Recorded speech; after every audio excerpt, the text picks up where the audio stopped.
Bonjour et bienvenue pour cette nouvelle vidéo de découverte de l'auto-hypnose. Aujourd'hui, je te propose de parler des sous-modalités. Les sous-modalités, qu'est-ce que c'est? Déjà, qu'est-ce qui se cache derrière ce nom un peu étonnant de sous-modalité?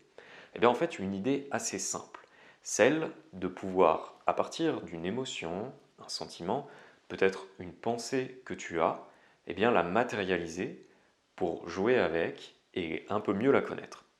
Par exemple, imaginons que là, j'ai un sentiment d'anxiété. Alors je me demande où est-ce qu'il se situe dans le corps. J'y réfléchis un petit peu et je me rends compte que c'est au niveau du ventre que je l'ai. Alors je vais commencer à chercher à le décrire, c'est-à-dire à quoi il ressemble. Est-ce qu'il a une forme?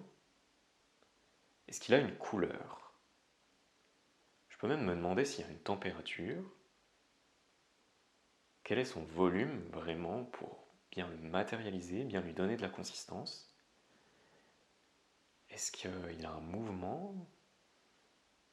Une texture?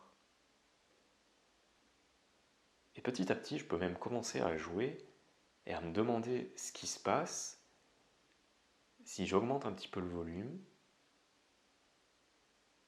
ou alors si je le diminue.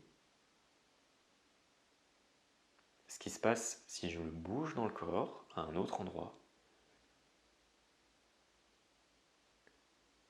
Et souvent, on peut remarquer que l'état change.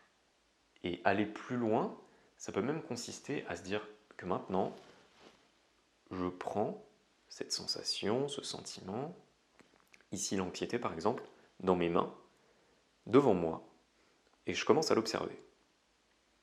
Et puis, je regarde, j'évalue mon état, je me demande dans quelle mesure il change. Souvent, à ce moment-là, si c'est bien un sentiment négatif comme l'anxiété par exemple, qui était un petit peu trop présent, en général, l'intensité, elle va diminuer. Et on peut jouer avec ça. Et se demander ce qui se passe si maintenant, alors qu'il est dans mes mains, j'imagine que son volume diminue, ou alors qu'il augmente. Comment c'est si j'en change la couleur, si je l'éloigne de moi, ou à l'inverse, si je commence à le rapprocher de moi. Bref, l'idée c'est de jouer, d'expérimenter avec ça. Je te propose de le faire maintenant, de jouer à trouver une sensation que tu as dans ton corps. Ça peut aussi être quelque chose de positif, hein, une émotion très positive que tu as là maintenant. Et tu peux voir ce qui se passe justement si tu l'amplifies, après lui avoir donné tous ces détails, ou alors si tu la diminues. Et puis jouer à tout simplement mieux apprivoiser cette technique.